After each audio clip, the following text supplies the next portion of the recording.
I'm skipping past number 6. You can check out my 134 at foxsports.com to talk about Ole Miss and what I think about them there. But I want to talk about number 7 and number 8 here. Number 7, I got LSU, who is going into a season where they're not expected to win the SEC championship, but they are expected to contend for the SEC championship. There's a difference here, right?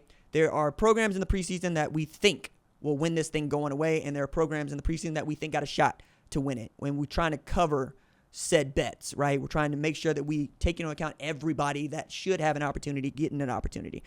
However, you're replacing the Heisman winner in Jaden Daniels. You're replacing the offensive coordinator who created the Heisman winner in Mike Denbrock. You're replacing the 2 top wideouts that made the Heisman winner into a better football player in Malik Neighbors and Brian Thomas Jr. And you got just 12 starters returning from a program that went 10-3 last year. Now, that said, they had the number 1 scoring offense in the country.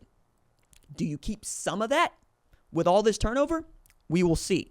I think the Nuss bus is one that I'm willing to board. Garrett Nussmeier can sling it. It's just behind him, I don't feel as good about that. But given Garrett Nussmeier's ability and what he showcased in the ReliaQuest Bowl against Wisconsin and Kyron Lacey's speed downfield, I think they have talent enough to get it done there. And then they got, I think, the best offensive tackle tandem in the entire country in Will Campbell and Emory Jones Jr. But that ain't the problem. Like, the problem for LSU has never been the offense, or I shouldn't say wasn't the offense last year. The problem for LSU is keeping a lid on the defense. And the name Matt House might be met with a profane gesture in the state of Louisiana because LSU gave up 28 a game last year, 28 points, including 30 to A&M, 31 to Arkansas, 35 to Florida, 39 to Missouri, 42 to Alabama, 45 to Florida State, and 55 to Ole Miss. That can't happen in 2024 if you expect to win a conference championship. I think it could happen. You could be a 10-win, 2-loss team as LSU and get one of those at-large berths. But would you feel good about it if you can't keep a lid on the defense? We're going to get to find out quite a bit about this LSU program in Vegas week 1 because they got USC. And I think we're going to find out even more about the defense because turn on Lincoln Riley's tape of that offense and you're going to see one that's going to put up 40 and has put up 40 in 52% of the games that Lincoln Riley has head coached.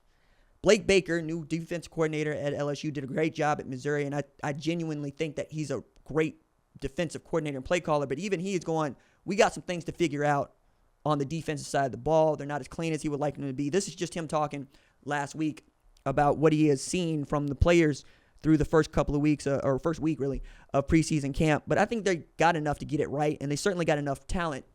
You're going to need Harold Perkins to be the Harold Perkins that he was in 2022.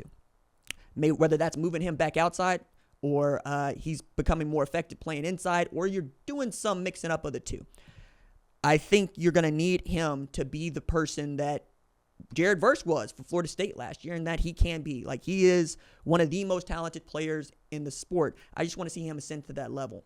And if he does, we're talking about a Zaven Collins type of player, a guy that could win every major defensive award from the linebacking position, save one, because Zaven he didn't win the Butkus Award, even though he won the Bednarik and every other major defensive award and was a consensus All-American at the University of Tulsa. Number 8, I have the Michigan Wolverines. I know that they're the defending national champions. I know that they went 15-0. We have talked ad nauseum about cheating. Cool. What are they going to do in 2024? That's where I'm at now. What are they doing in 2024? They got a new head coach in Sherrone Moore. They got a new coordinator in Kirk Campbell. They got a new defensive coordinator in Wink Martindale. They got a new quarterback in Alex Orji or Jack Tuttle, depending on who you want to listen to on that one. Donovan Edwards didn't do much of nothing during the regular season last year. That man was nowhere to be found. Now he's running behind Blake Corum, but you get my point. Donovan Edwards is a postseason back so far. If he can be that every down back that he's going to have to be behind a Sherrone Moore offense that's going to run the football, okay, then we'll see what that looks like. Defensively, Mason Graham is that guy. Kenneth Grant is that guy. Will Johnson is that guy. I think they have the tools to go and be pretty damn good. Now, outside of that, we're talking about a program that is going to face a tough schedule in the non-con and in the regular season. And this is going to be the first time that they've actually faced a schedule this tough since 2020, really, when they went 2-4. And I don't think the schedule was that damn tough. So 2023 Michigan opponents, or I should say the opponents Michigan has in 2024, in 2023 went 98-59. So pretty damn good. 7 of those opponents that Michigan will play this year were ranked last year. And 9 of the teams Michigan will play this year beat ranked opponents in 2023. And I think every last one of them is also going to be coming from Michigan's Jordans, because nobody likes a cheater and nobody likes feeling like they were cheated. So they're going to give everybody in Ann Arbor the what for and the how now. Now, the nice thing for Michigan is they don't expect it any other way. I think watching how Moore has acted as acting head coach, has given us a glimpse into what kind of a head coach he is. And he's a very emotional guy. He's very much a guy that loved Jim Harbaugh, and he is very much trying to run the program the way that Jim Harbaugh ran the program. As much as I want this to succeed for Sherrone Moore, I need everybody to acknowledge that just because you want to run it like Jim Harbaugh does not mean that you will run it like Jim Harbaugh. It is very difficult to fix what you did not build. We'll find out just what Sherrone Moore is made of in these tough moments, because we're still waiting on the NCAA to hand down whatever punishment it's going to for the sign stealing. And we already know that Moore is probably going to be implicated in this. To what extent this matters going into the 2024 season. Last year, when players knew that their coaches were suspended, they still played their behinds off. This year, if nothing else, we can all agree, they don't know nobody's plays. They ain't been sign stealing, okay? So knowing all of that, let's see if you can run it back. That's why I have them at 7 behind these other 6 teams. I just don't like all the turnover and the change. But, as with all things, I'm willing to change this. And I would also add here, I was a good 5 weeks ahead of the AP and the college football playoff when I ranked Michigan at number 1 last season. They ended up winning a national championship.